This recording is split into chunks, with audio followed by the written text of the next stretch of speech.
ஒரு 240ங்கிற பெரிய மெஜாரிட்டி. இந்த 240 அசைக்க முடியும், பாஜகவில் இருந்து ஒரு 10 பேர் கிளம்பி வெளில வருவாங்க அப்படிங்கிற நம்பிக்கையும் இல்லை. ஸோ பெரிய கட்சி, மோடி மாதிரி பெரிய இகழ முடியாத, ஈஸியா எடுத்துக்க முடியாத தலைவராக இருக்கும் பட்சத்துல இவங்கெல்லாம் சொல்றாங்களா நிதிஷ்குமாரும் இல்ல சந்திரபாபு நாயுடு போட்டு குடைச்சு குடிப்பாங்க. இல்ல, எனக்கு அப்படி தோணல. ஜெயலலிதா மாதிரியான ஒரு ஆளையே வந்து வச்சு கூட்டணியில வச்சு அவங்களுடைய குடைச்சல்கள் எல்லாமே சந்திச்ச பாஜகவுக்கு வந்து சந்திரபாபு நாயுடு அண்ட் நிதிஷனுடைய குடைச்சல் வந்து ரொம்ப பெருசா இருக்காது நம்புறேன். தமிழ் சேனலை பேட்டி கொடுக்குறாரு, வேட்டி அணிறாரு, இதுவரை இல்லாத அளவில் தமிழ்நாட்டில் 9 முறை படையெடுக்கிறாரு. கன்னியாகுமரியில் வந்து தியானம் செஞ்சு மோடியோட எல்லா புகைப்படங்களும் பேச்சும் தமிழ்நாடு சம்பந்தமாகவே இருக்கணும்னா அவங்க கடைசி அட்டம் வரைக்கும் ஏதோ ட்ரை பண்ணியிருக்காங்க. கேரளாவில் ஒரு இடத்த அவங்களால அடைஞ்சிட முடிஞ்சிச்சு. ஆனால் இவங்க இவ்வளோ பெரிய ஒரு ஒர்க் பண்ணியிருக்காங்கன்னு பார்க்கும்போது குறைந்தபட்சமா ஒரு 4-5 சீட் கிடைக்கணும் அவங்க உறுதியை நம்பியிருக்காங்கன்னு தானே அர்த்தம். டிஎம்கே ஏடிஎம்கே வெறுக்கிற பெரிய ஓட் சங்க் இருக்குன்னா சீமான் ஜெயிச்சிருக்கணுமே பெருசா. ஓகே, ஸோ பாமக பெரிய அளவில் திமுக அதிமுக அல்லாமல் தனியாக வளர்ந்து வரவில்லை. விசிக திமுக அதிமுக அல்லாமல் வளர்ந்து வரவில்லை. நாம் தமிழர் வளர்ந்து வரவில்லை. கம்யூனிஸ்ட் இயக்கங்கள் வளர்ந்து வரவில்லை. அப்போ திமுக அதிமுக மட்டும் இருக்கக்கூடிய லார்ஜர் ஓட் ஷேர்ல நீங்க திமுகவையும் ஏத்துக்கிட்டு அதிமுகவும் ஏத்துட்டு நீங்க உங்களுக்கான சாம்பிள் ஸ்பேஸ் ஆடியன்ஸே இல்ல 26ல களம் மாறினால் உறுதியாக ஒரு 3வது அணியாக திமுக அதிமுக இல்லாம ஒரு 2-3 எலெக்ஷன் பார்க்கலாம் அப்படிங்கிற முடிவை பாஜக எடுக்கவே கூடாதுன்னு நினைக்கிறீங்களா? அவங்க இந்துத்துவ சனாதனவாதி தான் ஜெயலலிதா, இந்துத்துவ சனாதனவாதி தான் எம்ஜிஆர்னு சொல்லிட்டு அவங்க எப்படி வருவாங்க? அப்போ நீங்க திராவிடியன் ஐடியாலஜிலிருந்து இந்துத்துவ ஐடியாலஜிக்கு ஆட்களை கூட்டு வர்றதுக்கு நீங்க சூஸ் பண்றது வந்து இதுக்கு முன்னாடி உனக்கு தலைவராக இருந்ததே அந்த குழந்தையே நீங்க தான் அப்படின்ற மாதிரி சொல்லிட்டா வந்துருவாங்களா? உண்மையிலேயே அதிமுக பாஜக கூட்டணி உருவாகி தமிழ்நாட்டில் அவங்க ஒரு பாதி இருக்கிறாங்கன்னு வச்சுக்கோங்க. 20 தொகுதி ஜெயிச்சிருந்தா கூட இன்னைக்கு சந்திரபாபு நாயுடு இருக்கிற இடத்துல அதிமுக இருந்திருக்கும், அண்ணாமலை இருந்திருக்கலாம், அண்ணாமலை இருந்திருப்பாரு இல்ல, அண்ணாமலை இருந்திருக்கும். இந்த வாய்ப்பை நழுவ விட்டதன் மூலமா இழந்தது யார் அப்படிங்கிற கேள்வி தமிழ்நாட்டு பாஜகக்குள்ள ஒரு பெரிய பொரிய உருவாக்கி வச்சிருக்கு. நான் பேசுறத பார்த்து அப்படி தெரியுதானே? அதுக்கு இன்னொருத்தரை கொண்டு வந்து நீங்க கூட்டணி வைக்கணும் பையனை. நான் தலைவராக இருக்கும் வரை அதிமுகவோட கூட்டணி கிடையாது டிக்ளேர். அதுக்கு என்ன அப்ப அதுக்கு ஸ்டேட்மெண்ட் வந்து என்னன்னா, அப்ப நான் இருக்கிற வரைக்கும் நான் விட மாட்டேன், நான் போனதுக்கு அப்புறம் இணைவாங்க அப்படின்றதுக்கான ஸ்கோப் அவரே உருவாக்குறாரா அப்படின்னு இருக்கு. தமிழிசையும் அலைண்டா இருக்காங்க, எஸ்பி வேலுமணி குரூப் அலைண்டா தான் இருக்காங்க. எடப்பாடி அண்டு அண்ணாமலை பண்ண ஈகோ பஞ்சாயத்தால தான் இப்ப 2 கட்சிக்கு நஷ்டம். பாருங்க நமது தலைமை எவ்வளவு பெரிய தவறு இழைத்து விட்டதுன்னு சொல்லி அண்ணாமலையும் எடப்பாடியும் ஈக்குவேஷன்ல இருந்து நவுத்துட்டு இவங்க ஒரு ஹேண்ட் ஷேக் கொடுத்துருக்காங்க. 2 கட்சிகளுமே அவங்க தலைமையில் மீதே உட்கட்சியில இருந்து ஒரு பழிய போட்டிருக்காங்க, ஓப்பனா வந்து பழி போட்டிருக்காங்க. இந்த பாஜக என்றது வந்து அதிமுக அல்லாத பாஜக இல்ல, இந்த பாஜகன்றது எடப்பாடி பிடிக்காத பாஜக. அதுல வந்து அதிமுகவினரும் இருக்கிறார்கள், அதிமுக வெறுக்கக்கூடிய பாஜகவும் இருக்கிறார்கள். அது வந்து எடப்பாடி வேணான்னு முடிவெடுத்த 18% வேணா நம்ம புரிஞ்சுக்கலாம். மறுபடியும் அந்த பரட்டான ஆரம்பிச்சு சொல்றேன், பரட்டனால இது ஒரிஜினல்ப்பா, இது ஒரிஜினல். கடுமையான எச்சரிக்கை வந்து கொடுக்குறாங்க. கிட்டத்தட்ட வந்து ஸ்டாலின் விக் வச்சிருக்காருன்றதை வந்து மறைமுகமா எனக்கு ஒரிஜினல் முடி அப்படின்னு என்னையெல்லாம் நீங்க நக்கல் அடிக்க கூடாது, இந்த மாதிரியான ஒரு ட்ரால் ஒரு கோவாபேசமான வெளிப்பாடுகள் இருந்த போதிலும் அவங்க சொன்ன இன்னொரு ஸ்டேட்மெண்ட் கவனிக்க தகுந்ததா இருக்கு. எனக்கு கெட்ட கோபம் வரும். அவங்களுடைய டென்யூர்ல வந்து அவங்க சந்திச்ச ஆட்கள் வந்து பாத்தீங்கன்னா Kalaignar Karunanidhi, Jayalalithaa, stalwarts of both Dravidian பாலிடிக்ஸையும் பார்த்துட்டு கட்சியை வந்து ஒரு மாதிரி நடத்தி கொண்டு போன ஒரு ஸ்கோப் இருக்கு. ஒரு தோற்ற யாருக்கெல்லாம் நீங்க அமைச்சர் பதவி கொடுக்குறீங்க, யாருக்கெல்லாம் நீங்க ஆளுநர் பதவி கொடுத்தீங்க. உண்மையிலேயே தமிழ்நாட்டிலிருந்து மத்திய அமைச்சராக இருக்க வேண்டிய முதல் நபர் வந்து ரீசன்ட் டைம்ல தமிழிசை சவுந்தரராஜன். டாக்டருக்கு டாக்டர் கலைஞர் ஜெயலலிதாவை எதிர்த்திருக்கிறார்கள். ஆனால் இதையெல்லாம் பண்ணக்கூடிய தமிழிசைக்கு வந்து ஒரு மத்திய அமைச்சர் பதவி கிடைக்காது. தேர்தலை நேரடியாக சந்திக்காத நிர்மலா சீதாராமன்களுக்கு கிடைக்கும் என்பது வந்து ஜெய்சங்கருக்கு கிடைக்கும் என்பது வந்து தமிழிசை சவுந்தரராஜனுக்கும் நமக்குமே வந்து ஒரு செய்தி தான். நியூஸ் ஆஃப் தி வீக் நிகழ்ச்சிக்கு உங்களை வரவேற்பதில் மகிழ்ச்சி. உமா மகேஸ்வரன். வணக்கம் சார். நம்ம சொன்ன மாதிரியே எக்ஸிட் போல் மாதிரி நடந்துருச்சு உமா. எதிர்பார்த்ததை விட ரொம்ப இன்ட்ரெஸ்டிங்கான ஒரு எக்ஸிட் போல். நம்ம எக்ஸிட் போல் ரிசல்ட் வந்தப்போ நம்ம எல்லாரும் உட்காந்து பேசிகிட்டு இருந்தோம். எக்ஸிட் போலுக்கும் டைரெக்டாக மார்க்கெட்ஸ்க்கும் தொடர்பு இருக்குது. அதற்காக நடத்தப்பட்ட ஒரு ஸ்பெக்குலேஷன் தான் எக்ஸிட் போல்னு சொன்னோம். எக்ஸிட் போல்களை தவிடு பொடியாக்கி மிக சிறந்த ஒரு டேஸ் நமக்கு வந்து இந்த கட்சிகள் கொடுத்துருக்காங்கன்னு தான் சொல்லணும். தேசிய ஜனநாயக கூட்டணி ஆட்சிக்கு வந்துட்டாங்களே, வந்தால் போகிறாங்க. நம்ம அது மேட்ரு இல்லைங்க, நம்ம அதுக்குள்ளே அடுத்து போகும். ஆனால் அது வருவதற்கு முன்னாடியே எப்படி வந்து இந்த மார்க்கெட் வந்து மிகப்பெரிய ஒரு மேனிப்புலேஷனாக எடுத்ததுன்றதை பற்றி நம்ம பேசலாம். ராகுல் காந்தி ஒரு முக்கியமான குற்றச்சாட்டை எழுப்பியிருக்காரு நேற்று செய்தியாளர் சந்திப்பில். என்னன்னா, எல்லாரும் ஒரு ஆட்சிக்கு வந்த பிறகு கையெழுத்துலாம் போட்டுட்டு தான் ஒரு துறையில் ஊழல் பண்ணுவாங்க. ஆனால் பாஜக மட்டும்தான் ஆட்சிக்கு வர்றதுக்கு ரிசல்ட்டுக்கு 4 நாளைக்கு முன்னாடியே ஊழலை ரெடி பண்ணியிருக்காங்க. 1ஆம் தேதி தேசிய ஜனநாயக கூட்டணி பாஜக தனிப்பெரும்பான்மையோட 400 இடங்களில் வரப்போகுதுன்னு பொய்யான எக்ஸிட் போல்களை பரப்பி விட்டதன் மூலமாக பங்குச்சந்தையில் ஒரு பெரிய கேம்பிளிங் ஒன்று சூதாட்டத்தை நிகழ்த்திருக்காங்க. பொதுமக்களுடைய பணம் கிட்டத்தட்ட 30 லட்சம் கோடி ரூபாயை வந்து நஷ்டமாக்கியிருக்காங்க. உள்துறை அமைச்சரும் பிரதமருமே நீங்க 1ஆம் தேதி எப்படியும் வந்து மார்க்கெட் நல்லா இருக்கும், 4ஆம் தேதி ரொம்ப நல்லா இருக்கும், ஸ்கை ராக்கெட் ஆகும், அதனால நீங்க வந்து வாங்கிருங்க அப்படின்னு சொல்லி இதை பிரபலப்படுத்தினதே வந்து ஒரு அவங்களுடைய ஊழல்ல ஒரு பெரிய பங்கு இருக்கு அப்படின்னு குற்றம் சுமத்திருக்காங்க. கிட்டத்தட்ட ஒரு பெரிய குற்றச்சாட்டை தான் ஆட்சி ஏற்ற உடனே பாஜக கிட்டத்தட்ட ரேர் பீஸ் செட்டியார் அப்படின்னு சொல்ற மாதிரி அவர் ஒன்று சொல்லியிருக்காரு, டபுள் இன்ஜின்ங்க அப்படின்னு. இவங்க அடிக்கடி சொல்ற வார்த்தைகளே அவரும் அந்த சதுரங்க வேட்டையில பயன்படுத்துற மாதிரியே ரொம்ப கேஷுவலா நேம் டிராப் பண்ற மாதிரியே நீங்க எல்லாரும் ஷேர்ஸ் வாங்குங்கள். என்னைக்கு வந்து இந்த மாதிரி ஒரு பிரதமரோ இல்லை ஒரு உள்துறை அமைச்சரோ என்னைக்கு இந்த மாதிரி சொல்லியிருக்காங்கன்னு பார்த்தா இதுதான் ஃபர்ஸ்ட் டைம். இந்த மாதிரி பண்ணுங்க, ஷேர்ஸ் வாங்கிடுங்க போங்கன்னு. இவங்க போன முறை ஆட்சிக்கு வரும்பொழுதே வந்து ஒரு இதில் வரும்போதே வந்து ஏன் இவர் வந்து பேடிஎம்க்கு வந்து பிராண்ட் அம்பாசிடர் மாதிரி செயல்படுறாரு, அது எப்படி டிமானிட்டைசேஷன் நடக்கிற அன்னைக்கு ஃபர்ஸ்ட் பேஜில் இவரோட ஆடு வரலாம், இப்போ இதில் உள்ளார ஒரு வெஸ்டர்டு கார்பரேட் இன்ட்ரெஸ்ட் இருக்கும்ன்ற குற்றச்சாட்டுகள் இருந்தது. ஆனால் அந்த குற்றச்சாட்டுகள்லேருந்து எந்த வகையிலையும் பாடம் கற்காத அல்லது அதை பற்றிலாம் எனக்கு கவலையே எனக்கு அதை பற்றி 1% கூட கவலை இல்லைன்ற ஒரு மனப்போக்கு உள்ளவர் தான் ஷேர்ஸ் வாங்குங்க, பயங்கரமான இது வரும், பயங்கரமான ரிட்டர்ன்ஸ் கிடைக்கலாம், பயங்கரமாக ஸ்கை ராக்கெட் ஆக போகுதுன்ற அவநம்பிக்கையை மக்கள்கிட்ட வந்து விதைச்சது. இது போக எக்ஸிட் போல்ஸ் இவங்க எதிர்பார்த்த மாதிரியான பயங்கரமாக வரப்போகுது, தம்பிங் மெஜாரிட்டி வரப்போகுதுன்னு சொல்லி சொல்ல ஆட்களும் இதில் சேர்த்தி. இவ்வளோ பெரிய எதிர்ப்புக்கு பிறகு, எதிர்கட்சிகளோட ஒன்றிணைவுக்கு பிறகு, இந்தியா கூட்டணின்னு அதை பிரபலப்படுத்தின பிறகு, செகண்ட் ஃபேஸ் தேர்ட் ஃபேஸ்லாம் வந்து தொங்கு சட்டசபை வந்துடும் எல்லாரும் அறிவித்த பிறகு கூட எப்படி பாஜகவால் தனிச்சு 240 சீட்டுகளை பெற முடிஞ்சிச்சு? அவங்க ஜெயிச்சிருக்காங்க. ஒரு சிங்கிள் லார்ஜஸ்ட் பார்ட்டி அவங்க தானே எமர்ஜ் ஆயிருக்காங்க. அது எப்படி சாத்தியமாச்சு? இல்லைங்க, அவங்க குட் கவர்னன்ஸ் இது வந்து முன்னாடி வந்து ப்ரொபகேட் பண்ண விஷயம் வந்து குட் கவர்னன்ஸ். அதற்கு முன்னாடி சொன்னது வந்து இந்தியாவை வந்து ஒளிமயமான இந்தியாவாக்கும், ஒருங்கிணைந்த இந்தியாவாக்கும், அகண்ட பாரதம் தானே. இப்போ அதையெல்லாம் தாண்டி இவங்க எந்த ஃபேஸ்க்கு வந்து போயிட்டாங்கன்னா, அவங்க வந்தால் நீங்கள் மாட்டிக்குவீங்க, அவங்க வந்தால் உங்களுக்கு நஷ்டமாகும், அவங்க வந்தாங்கன்னா என்ன நடக்கும் தெரியுமான்னு, நாங்கள் வந்தால் என்ன பண்ணுவோம் அப்படின்னு இது வரைக்கும் சொல்லிட்டு இருந்த பாஜக இந்த முறை வந்து அவங்கெல்லாம் வந்து அவங்களுக்கு என்னென்ன ஆபத்து வரும்னு சொல்லி பரப்பப்பட்ட நிறைய மிஸ்இன்ஃபர்மேஷனை நம்புறதுக்கு மக்கள் இருக்காங்க. அவங்க பிடிக்கும் பிடிக்கலன்றதை தாண்டி இவர்கள் வந்துவிடக்கூடாது, இவர்கள் வந்து அவங்களுக்கு எந்த வகையில் ஆபத்துன்றதை வந்து ஸ்டேட் ஃபுல்லாகவே வந்து இது பண்ணாங்க.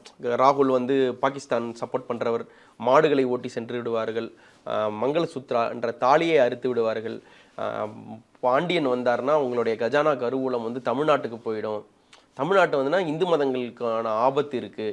இந்த மாதிரி ஒரு ஸ்டேட்டுக்கும் வந்து யாரெல்லாம் பாஜக அல்லாது இவங்கெல்லாம் வந்தால் என்ன பிரச்சனையாகுன்ற பிரச்சாரத்தை வந்து மிக பரவலாக முன்னெடுத்தார்கள். அதற்கான பலன் தான் வந்து உங்களுக்கு கிடைச்சிருக்குன்னு நம்ம சொல்லணும்.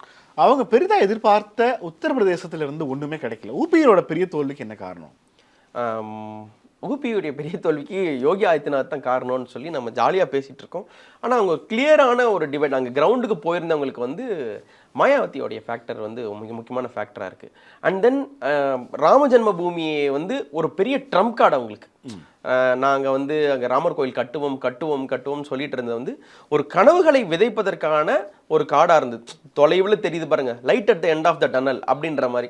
அடுத்த வருஷம் என்ன பண்ண போறீங்க? ராமர் கோயில் கட்ட போகிறோம். அடுத்த டைம் என்ன பண்ண போறீங்க? ராமர் கோயில் அங்கே எழுப்பப்படும். அடுத்து என்ன பண்ண போறீங்க? ராமர் கோயில் அப்படின்னு சொல்லும் பொழுது மற்ற பணிகளை பற்றின கவனம் வந்து மக்களுக்கு இல்லை. ராமர் கோயில் வரப்போகுதுன்ற ஒரு கனவை வந்து விதைத்து விட்டார்கள். அந்த கனவு திடீர்னு நனவாயிருச்சு. அந்த கனவு நனவானதுக்கு அப்புறம் அந்த கனவை வச்சு அவங்களுக்கும் என்ன பண்றதுன்னு தெரியல, இவங்களுக்கும் மக்களுக்கும் அந்த கனவால நமக்கு என்ன பலன் கிடைக்கும்னு வந்து தெரியல. சுருக்கமாக சொல்லணும்னா, எனக்கு சுருக்கமாக சொல்ல வராது, இருந்தாலும் அயோத்தியாவில் வந்து ராமர் கோயிலுக்கு எழுப்பி விட்டார்கள். எழுப்பின உடனே இவங்க எல்லாரும் என்ன சொல்றாங்க, ஏங்க ஒழுங்கா கட்டி முடிக்கப்படாத ஒரு கோயிலை வந்து பிராண பிரதிஷ்டை பண்ணாதீங்கன்றாங்க. தேர்தலுக்காக அவங்க என்ன பண்ணுறாங்க, வேகமாக கட்டிடுறாங்க. கட்டி இன்னைக்கு எப்படி கான்ஸ்டியூஷனை கண்ணில் ஒத்திக்கிட்டாரோ அதே மாதிரி ராம்லல்லா குழந்தை ராமரை வந்து இவர் வந்து கண்ணில் ஒத்தி கொண்டார். உடனே என்ன சொன்னாங்க, தமிழ்நாட்டில் இருக்கக்கூடிய பாஜக தலைமையில் என்ன சொன்னாங்க, இன்னப்புறம் அவ்வளோதான், ட்ரேடு பயங்கரமாக பிச்சுன்னு ஓட போகுது, 8-9 ஏர்லைன்ஸ் டைரெக்டாக வரப்போகிறாங்க, ஆகா ஓகோன்னாங்க. கரெக்டாக எலெக்ஷனுக்கு முன்னாடியே நிறைய ஏர்லைன்ஸ் வந்து அவங்களுடைய சேவைகளை வந்து வாரணாசிக்கு அயோத்தியாவுக்கு வந்து நிறுத்திக்கிட்டாங்க. இப்போ அதுலேயே வந்து உங்களுக்கு ட்ரேட்ஸ் வருவாங்கன்ற போயிடுச்சு. அடுத்து வந்து ஃபேக்காக இவங்க எக்ஸிட் போலுகளுக்கெல்லாம் முன்னாடியே இவங்க சொன்ன நம்பர்ஸ் வந்து இத்தனை லட்சம் பேர் வந்துருக்காங்க, இத்தனை கோடி பேர் வந்திருக்காங்க, இனிமே வந்து பாலாறும் தேனாரும் ஓட போகுதுன்னு. அதை வந்து அயோத்தியாவில் இருக்கக்கூடிய மக்களும் ஊபியில் இருக்கக்கூடிய மக்களும் நம்பினார்கள். ஒன்றுமே இல்லையே, இன்ஃப்ராஸ்ட்ரக்சர் இல்லை, அந்த மாதிரியான ஆள் வரல, ஒன்றும் வரல, வேலை வாய்ப்புகள் இல்லை. இந்த ஒரு அவநம்பிக்கை தொடர்ந்து அவங்களுக்கு வந்து ரியாலிட்டி என்னன்னு டான் ஆகும் பொழுது அதனோட ரிசல்ட் தான் வந்து இப்போ வந்திருக்க ரிசல்ட் நான் நினைக்கிறேன். உத்தரப்பிரதேசம் அவங்களுக்கு கை கொடுக்கலன்னு நம்ம சொல்லும் போதே கர்நாடகாவும் ஆந்திரா ஒரிசா வந்து அவங்களுக்கு பெரிய அளவில் கை கொடுத்துருக்கு. பாஜகவினுடைய பெரும்பான்மை பெற்ற மாநிலங்களை விட தென்னிந்திய மாநிலங்கள் குறிப்பாக ஆந்திராவும் தெலுங்கானாவும் ஒரு பெரிய நம்பர் அவங்க கொடுத்துருக்குறாங்க. ஒரிசால ஆட்சிக்கு அமைச்சிருக்கிறாங்க. அங்கெல்லாம் மோடி ஃபேக்டர் ஒர்க் அவுட் ஆயிருக்குன்னு தானே அர்த்தம். ஒர்க் அவுட் ஆயிருக்கலாம் கண்டிப்பாக. அது வந்து அவர் ஒர்க் அவுட்டே ஆகவே இல்லை, நிராகரிச்சிட்டாங்க அப்படின்லாம் வந்து நிச்சயமாக சொல்ல முடியும். மோடி ஃபேக்டர்ன்றது வந்து நான் இப்போதைய மோடி ஃபேக்டர் எப்படி பார்க்குறேன்னா, முன்னாடி மோடி ஃபேக்டர்ன்றது வந்து மோடியை பிடிக்கும், எனக்கு மோடி தான் தேவை. அதான் இருந்தாருன்னா மோடி வந்தார்னா சீமான் கூட சொல்லியிருந்தார் இல்லையா, கடனெல்லாம் அடைச்சிட்டாரா மோடியை பற்றி அதிகம் தெரியப்படாத ஒரு நேரத்திலே வந்து கடனெல்லாம் அடைத்து விட்டு உலக வங்கி கடனெல்லாம் அடைச்சிட்டு சிறப்பாக ஆட்சி செய்கிறார் மோடி, அடுத்து இந்தியாவை வளமாக்குவார் மோடி. சீமான் ஆகட்டும், திடீர்னு ஸ்ரீ ரவிசங்கர் வந்து டாலருக்கும் ருப்பிக்கும் ஒரே அளவு வந்துடும் மோடி வந்தால். இந்த மாதிரியான ஒரு கனவுகளுக்கு வந்து மோடி வந்து ஒரு ஃப்ளாக் பேரராக இருந்தார். இப்போ அது என்ன ஆயிடுச்சுன்னா, மோடியால் ஒன்றும் நடக்காது, ஆனால் நான் நம்புகிற ஹிந்துத்துவ ஐடியாலஜிக்கு அல்லது காங்கிரஸ் அல்லாத ஒரு ஐடியாலஜிக்கு இப்போ ஒரு தலைவராக இருக்கிறதுனால நான் மோடி வேணும்னு சொல்கிறேன்ற டிரான்சிஷன், அந்த மனமாற்றம் வந்து அதுதான். யாரும் மோடியை வெறுக்கவில்லை, ஆனால் மோடியை இவங்க தூக்கி கொண்டாடுறதுக்கான காரணம் மோடி கனவுகளை நிறைவேற்றுவார்ன்றதுக்காக இல்லை, இவங்க இது பண்ணிடக்கூடாது, இல்லை அவங்க நம்புற ஒரு ஐடியாலஜிக்கு அவங்க தலைவராக இருக்கார், அதுதான் காரணம்னு நான் நினைக்கிறேன். ஆப்வியஸ்லி அத்தனை மடங்கள் இருக்கக்கூடிய, அத்தனை ஹிந்துத்வாவுடைய ஒரு ஹார்ட்லேண்டாக இருக்கக்கூடிய யூபியையும் விட ஃபாஸ்ட் ப்ரொக்ரெஷன் ஆஃப் ஹிந்துத்வா வந்து கர்நாடகாவில் இருக்குது.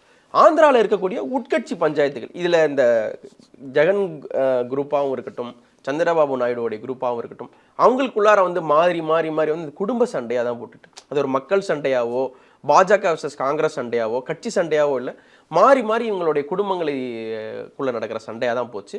அதற்கடுத்து எலெக்ஷனை ஒட்டி கரெக்டாக 8 மாதம் இருக்கும்போது சந்திரபாபு நாயுடு அரெஸ்ட் பண்ணது, அதற்கு அவர் வந்து கண்ணீரும் கம்பளையுமாக நின்னது வந்து அதே மாதிரியான ஒரு வேவை வந்து அது வந்து கொண்டு வந்து விட்டது. ஏன்னா இந்த கண்ணீருக்கு வந்து ஐயோ அழுதுட்டாங்களேன்னு வந்து இறங்கி போகிற குணம் வந்து ஆந்திரா குரூப்புக்கு வந்து இருக்குது. இதற்கான சான்றுகள் முன்னாடியே வந்து பார்த்தீங்கன்னா, என்டிஆர் இறந்தப்போ லட்சுமி சிவபார்வதி வந்து அழுத உடனே அவங்களையுமே ஒரு லீடராக தூக்கி வச்சு கொஞ்ச காலம் ஆகா ஓஹோன்னு வச்சுக்கிட்டு இருந்த ஒரு மாநிலம். அவர் சம்மந்தப்பட்ட சந்திரபாபு நாயுடுவே 74 வயசு மனுஷன் அழறாருப்பா, இப்படி பண்ணிட்டாங்களே சிவாஜின்ற டோனில் அவங்களுக்கு வரவேற்பு கொடுத்த ஒரு போக்கும் வந்து இருக்குது. மற்றபடி இது அல்லாமல் இவங்களால நேரடியாக பாதிக்கப்பட்டவர்கள், அதாவது நேரடியாக பாஜகவால் பாதிக்கப்பட்ட மாநிலங்களில் வந்து அவருக்கு கணிசமான தொகுதிகள் கிடைக்கவில்லை என்பது தான் வந்து சான்று. அதுக்கு வந்து உத்தரப்பிரதேசமும் ஒரு கூற்று. தமிழ்நாடு வந்து ஜிஎஸ்டி பஞ்சாயத்துகள் எல்லாம் சந்திச்சனால அவங்களும் அதுக்கு வந்து ஒரு சான்றாக இருக்காங்க. இல்லை, பொதுவாக தனிப்பெரும்பான்மை இல்லாமல் ஒரு பிரதமர் திரும்பவுமா அப்படின்னு யோசிக்கும் போது 2 மாநில உரிமை பேசுகிற தலைவர்கள் வந்து இப்போ அவங்களை நம்பி இருக்காங்க. ஆனா இந்த யார் சொல்றீங்க? நிதிஷ்குமார் சந்திரபாபு நாயுடு 2 பேர். ஆனா இல்ல 2 பேர் நம்ப முடியுமாங்கிறது ஒரு கேள்வி. இவங்க என்ன சொல்றாங்கன்னா, இந்த பெரும்பான்மையை நிரூபிச்சு ஒரு 5 ஆண்டுகள் இந்த ஆட்சியை முழுமை இவங்க 2 பேரும் நம்பி நகர்த்த முடியுமா அப்படிங்கிற கேள்வி கேட்குறாங்க. அதுக்கு வாய்ப்புகள் ரொம்ப அதிகமாக இருக்குன்னு நினைக்கிறேன். ஒரு உலகளாவிய தலைவராக மோடி எஸ்டாப்ளிஷ்ட் ஆகி இன்னைக்கு மோடி பிரதமராக 3வது முறையாகும் போது உலக தலைவர்கள்லாம் வாழ்த்து இருக்கிறாங்க. அந்த ஸ்டேட்டஸ் ஒன்று இருக்கு.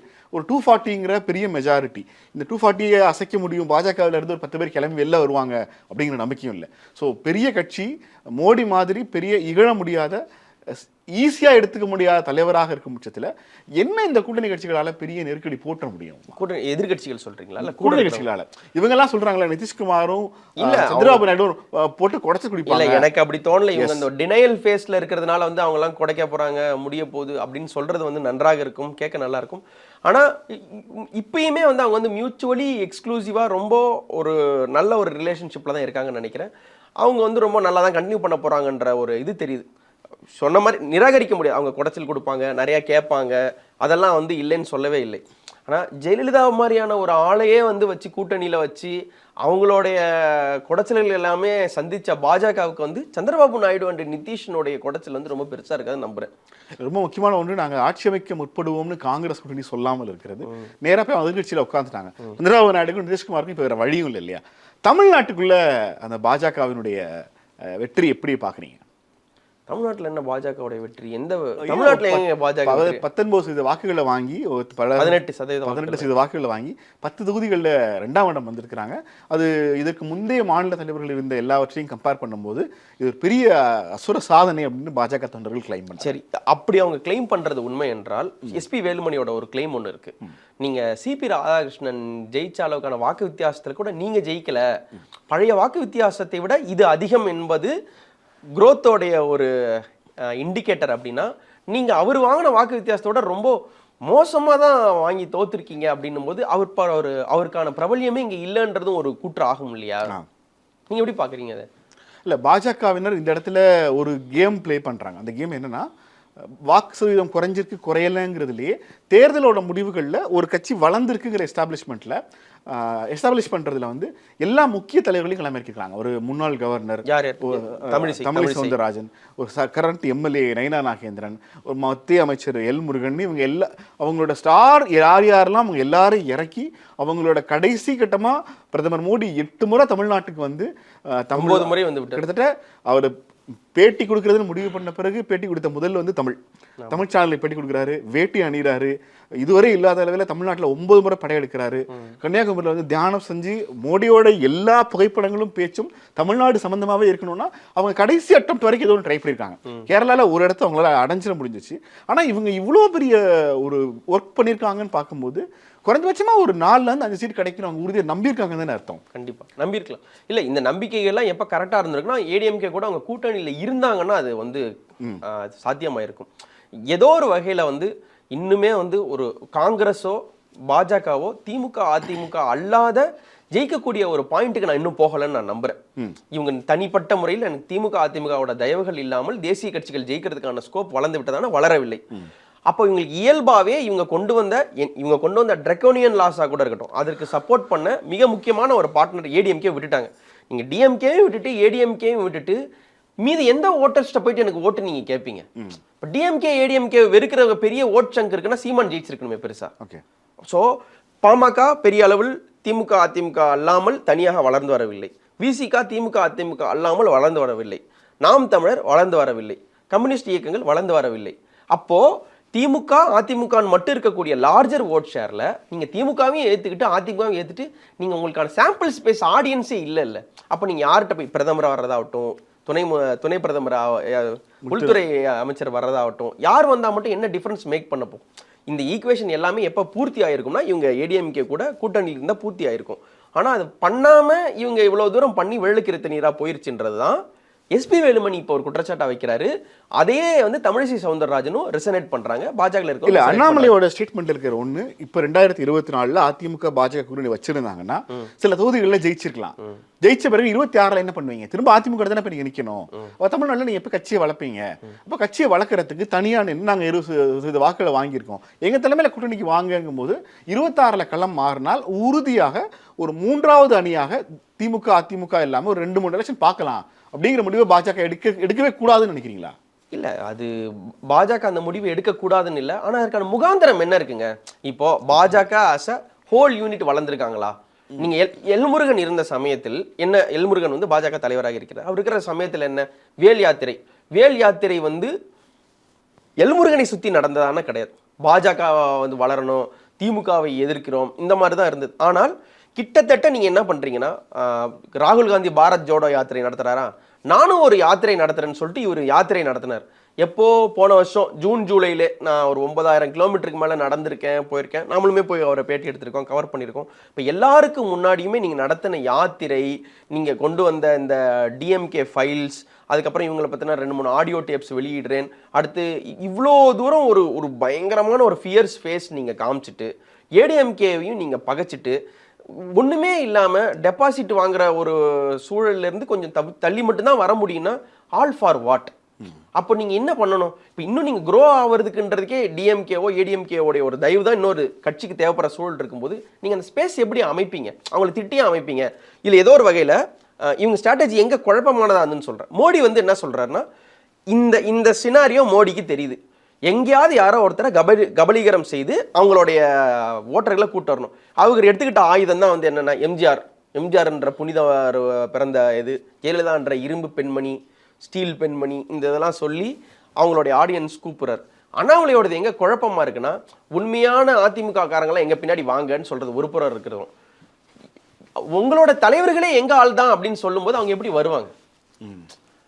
அவங்க இந்துத்துவ சனாதனவாதி தான் ஜெயலலிதா, இந்துத்துவ சனாதனவாதி தான் எம்ஜிஆர்னு சொல்லிட்டு அவங்க எப்படி வருவாங்க? அப்போ நீங்க திராவிடியன் ஐடியாலஜிலேருந்து இந்துத்துவ ஐடியாலஜிக்கு ஆட்களை கூட்டு வர்றதுக்கு நீங்க சூஸ் பண்றது வந்து, இதுக்கு முன்னாடி உனக்கு தலைவராக இருந்ததே அந்த குழந்தையே நீங்க தான் அப்படின்ற மாதிரி சொல்லிட்டா வந்துருவாங்களா? அப்போ அந்த டிரான்ஸ்ஃபர் பண்றதற்கான ஒரு கனிவான முகமோ அப்ரோச்சபிளான ஒரு இதோ இல்லை. ஒரு ஃபியர்ஸ் ஃபேஸ் காமிச்சதுக்கு அப்புறம் எத்தனை பேர் ஃபியர்ஸ் ஃபேஸ்? அதான் ஏற்கனவே ஃபியர்ஸ் ஃபேஸ் திமுகவையும் அதிமுக எதிர்க்க ஃபியர்ஸ் ஃபேஸ் தான் எங்கள்கிட்ட சீமானே இருக்காப்லே. நான் ஏன் அண்ணாமலைகிட்ட போனோம் அப்படின்ற ஒரு எண்ணம் இருக்கக்கூடிய ஆடியன்ஸ் எப்படி வந்து நிற்பாங்க? அப்போ அந்த ஏடிஎம்கேவை மிஸ் பண்ணது வந்து அவங்களுக்கு பிளண்டர். நீங்க 2026 வர்றது பாக்குறீங்க, இப்போ ஆனால் ஒண்ணுமே இல்லையே கையில. இல்ல பாஜகவோட தேசிய தலைமைக்கு தமிழ்நாட்டில் ஆட்சி பிடிக்கிறதுங்கிறது எவ்வளவு தூரம் டிராவல்னு அவங்களுக்கு தெரியும். ஆனா அவங்களுக்கு 24 என்ன தேவைப்பட்டிருக்கும்? ஒரு 10 எம்பி தமிழ்நாட்டில் அட்லீஸ்ட் 10 எம்பி கிடைச்சி 5 எம்பி கிடைச்சிருந்தா ஃபார்மேஷன்ல ஒரு பெரிய பிரச்சனை இல்லாம இருந்திருக்கும். உண்மையிலேயே அதிமுக பாஜக கூட்டணி உருவாகி தமிழ்நாட்டில் அவங்க ஒரு பாதி இருக்கிறாங்கன்னு வச்சுக்கோங்க, 20 தொகுதி ஜெயிச்சிருந்தா கூட இன்னைக்கு சந்திரபாபு நாயுடு இருக்கிற இடத்துல அதிமுக இருந்திருக்கும், அண்ணாமலை இருந்திருக்கலாம், அண்ணாமலை இருந்திருப்பாரு இல்ல, அண்ணாமலை இருந்திருப்பாரு. இந்த வாய்ப்பை நழுவ விட்டதன் மூலமா இழந்தது யார் அப்படிங்கிற கேள்வி தமிழ்நாட்டு பாஜகக்குள்ள ஒரு பெரிய பொரிய உருவாக்கி வச்சிருக்கு. என்னன்னா 2 கான்செப்டுக்கு வராங்க. ஒன்று, தமிழ்நாட்டில் முதல்ல நீங்க நிக்கணும், அதுக்கு எம்எல்ஏ ஆகணும், எம்பி ஆகணும். எம்எல்ஏ எம்பி எப்போதெல்லாம் பாஜகவிலிருந்து வந்தார்கள் என்றால் அப்போதெல்லாம் பெரிய லெவலில் அவங்க திராவிட கட்சிகளோட ஏதோ ஒன்றில் கூட்டணியில் இருந்திருக்கிறாங்க. தமிழிசை ராஜா முதற்கொண்டு வேலுமணி சொன்னதை தமிழிசை சவுந்தரராஜன் திரும்ப ரீஇன்சிஸ்ட் பண்றாங்க. ஆமா அப்படின்னு இல்ல, இது வந்து சரியான ஒன்று இல்லை, திரும்ப அதிமுகவோட போய் சேர முடியாது, நான் தலைவராக இருக்கும் வரை அதிமுகவோட கூட்டணி கிடையாது டிக்ளேர். அதுக்கு என்ன அப்ப அதுக்கு ஸ்டேட்மெண்ட் வந்து என்ன அர்த்தம்னா, அப்ப நான் இருக்கிற வரைக்கும் நான் விட மாட்டேன், நான் போனதுக்கு அப்புறம் இணைவாங்க அப்படின்றதுக்கான ஸ்கோப் அவரே உருவாக்குறாரா அப்படின்னு இருக்கு. இது என்னன்னா கிட்டத்தட்ட எப்படின்னா, பழம் நழுவி பாலில் விழுந்தது அப்படின்னு வந்து கலைஞர் ஸ்டேட்மெண்ட் சொல்றாரு, இல்ல மூவ் ஆகுதுன்னு இருக்கு. திமுகவும் தேமுதிகவும் சேர போறாங்கன்ற ஒரு ஹேசியங்கள் வந்து முன்னாடி தேர்தல் இருந்தது. எலெக்ஷன் ரிசல்ட்டுக்கு அப்புறம் வந்து இவங்க இணைஞ்சிருந்தா நல்லா இருந்திருக்கும், அவங்க இருந்திருந்தா நல்லா இருந்திருக்குன்ற பேச்சுவார்த்தை வந்து பயங்கரமா நடந்துட்டு இருந்தது. இப்ப கிட்டத்தட்ட அந்த மாதிரி இவங்க மட்டும் இணைந்திருந்தால் இந்நேரம் வந்து வெற்றிக்கணி எட்டியிருக்கலாம்ன்ற வருது. இது என்னன்னா, இது தொண்டர்கள்ட்டேருந்து வரல.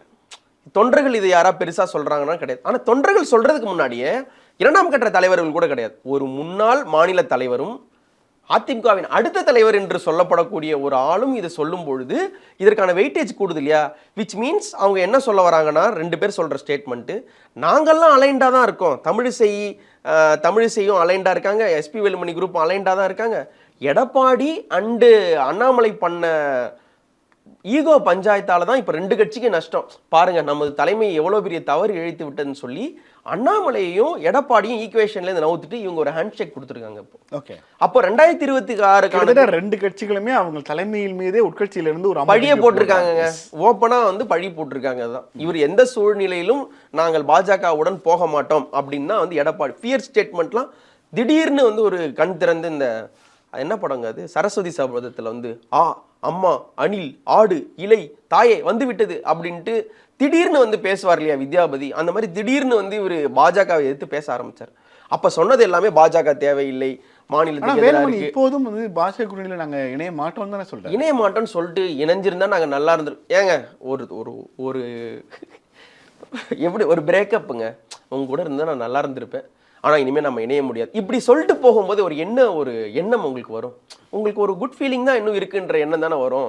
நீ மாட்டேன்னு நீங்க சொல்லிட்டா அப்புறம் நாங்க இணைஞ்சிருந்தா ஜெயிச்சிருப்போன்றது வந்து இப்ப மாட்டேன் 26 பார்ப்போன்றதுக்கான ஒரு ப்ரிகர்சர் ஈவெண்ட் மாதிரி தானே இருக்கு. அப்ப கிட்டத்தட்ட அண்ணாமலை எடுத்த முயற்சி தோல்வி அடைந்ததை எடுத்து பாஜக திரும்பவும் தன் பழைய பாசறைக்கு திரும்ப வச்சுக்கலாமா? கண்டிப்பா போறாங்க. இன்னும் ஏங்க 2014 ஏடிஎம்கே வைப் பண்ணி எடுத்துட்டாங்க, 2019 டிஎம்கே எடுத்துட்டாங்க, 2024 டிஎம்கே எடுத்துட்டாங்க.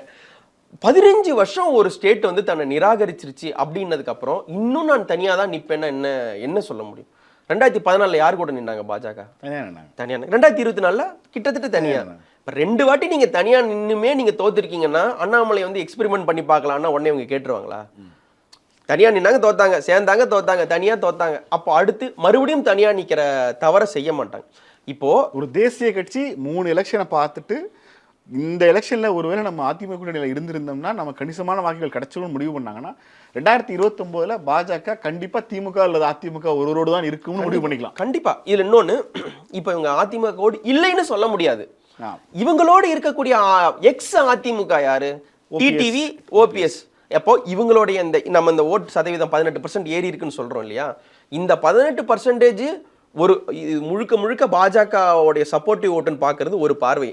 ஒருவேளை இந்த 18% கூட எத்தனை நம்ம கமெண்ட்டுகள் எத்தனை பேர் சொன்னாங்க, ஃபீல்டுக்கு போகும்போது எத்தனை பேர் சொன்னாங்க, நான் அதிமுக தான், ஆனால் இந்த வாட்டி நான் காங்கிரஸ் போட போறேன், நான் பாஜகவுக்கு போட போறேன், நான் திமுக போட போறேன்னு சொல்லி டிஸ்டார்ட் ஆன ஓட்டு வந்து பாஜகவுக்கு ஒரு பர்சன்டேஜா வந்திருக்கக்கூடிய சாத்தியக்கூறுகளும் இருக்கு.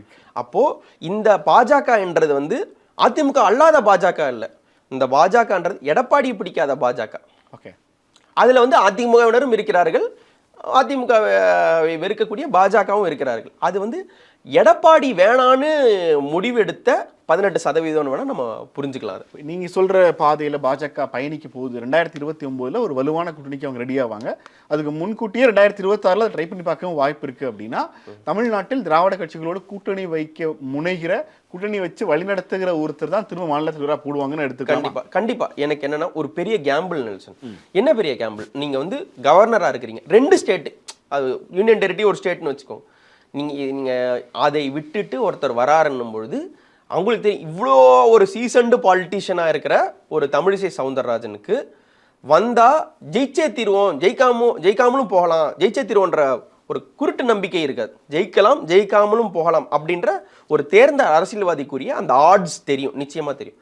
இருந்தும் வர வேண்டிய தேவை என்ன? மிஸ் கவர்னர் இது போஸ்ட் போயிடும் இல்லையா? இருந்தும் ஏதோ ஒரு உத்தரவாதம் கொடுக்கப்பட்டிருக்கலாம். இல்லை நீங்கள் வாங்க திரும்ப. இவங்கள்ட்ட ஒரு போக்கு இருக்கு. நாடார் தலைவர், கவுண்டர் தலைவர், ஒரு ஒரு உயர்த்தப்பட்ட சாதி இருக்கக்கூடிய தலைவர் அப்படின்னு ஒரு ரவுண்டு வந்து இவங்க போயிட்டு வரும். தொடர்ந்து ஒரு 10 வருஷத்துக்கு வந்து ஒரே சமுதாய தலைவரை வந்து இவங்க வச்சுக்கிட்டு இருந்தாங்களான்னு எனக்கு தெரியல. இப்போ போயிட்டு வருவாங்க. அண்ட் தென் இவங்க வராங்கன்னும் போது ஏதோ ஒரு ப்ராமிஸ் பண்ணப்பட்டிருக்கலாம். இவங்க வர்றதுக்கு முன்னாடி வரைக்கும் எஸ்ஜி சூர்யாவுக்கு தான் வந்து சைதாப்பேட்டை தென் சென்னை வந்து கொடுக்க போறாங்க, அவர் அந்த பகுதியெல்லாம் நல்லா வேலை பார்த்துருக்காரு, அவருக்கு தான் போக போன்றதை பாஜகன்னு சொல்லிட்டு இருந்த நேரத்தில் இவங்க திடீர் என்ட்ரி ஆனதுக்கு அப்புறமும் அவங்க இன்னைக்கு வந்து தோல்வியை வந்து சந்திச்சிருக்காங்க. ஆனால் அதுக்கப்புறம் அவங்க பேசுறதுலையுமே வந்து பார்த்தீங்கன்னா கடுமையான எச்சரிக்கை வந்து கொடுக்குறாங்க. கிட்டத்தட்ட வந்து ஸ்டாலின் விக் வச்சிருக்காருன்றதை வந்து மறைமுகமாக எனக்கு ஒரிஜினல் முடி அப்படின்னு என்னையெல்லாம் நீங்கள் நக்கல் அடிக்கக்கூடாது, இந்த மாதிரியான ஒரு ட்ரால் ஒரு கோவாபேசமான வெளிப்பாடுகள் இருந்த போதிலும் அவங்க சொன்ன இன்னொரு ஸ்டேட்மெண்ட் கவனிக்க தகுந்ததாக இருக்குது. உட்கட்சியில் இருக்கக்கூடிய, சொந்த கட்சியில் இருக்கக்கூடிய விமர்சகர்களுக்கும் நான் ஒரு கடுமையான எச்சரிக்கை கொடுக்குறேன். நீங்கள் தலைவர்களை வந்து நீங்கள் தப்பாக நீங்களும் எழுதிடக்கூடாது, அது பண்ணக்கூடாதுன்னு. அதேமாரி எழுதுனீங்கன்னா முன்னாள் மாநில தலைவர்ன்ற முறையில் நான் வந்து நடவடிக்கை எடுக்க முடியும், எஸ்கலேட் பண்ண முடியும் அப்படின்னு சொல்கிறது வந்து அண்ணாமலை இங்கேருந்து நகர்ந்து போக போகிறாரு அல்லது நகர்த்தப்பட போகிறாரு. அது ப்ரமோஷனாக இருக்கலாம், மினிஸ்டராக இருக்கலாம், அல்லது கட்சி இதாக இல்லாமல் இருக்கலாம் அப்படின்ற ஒரு இது.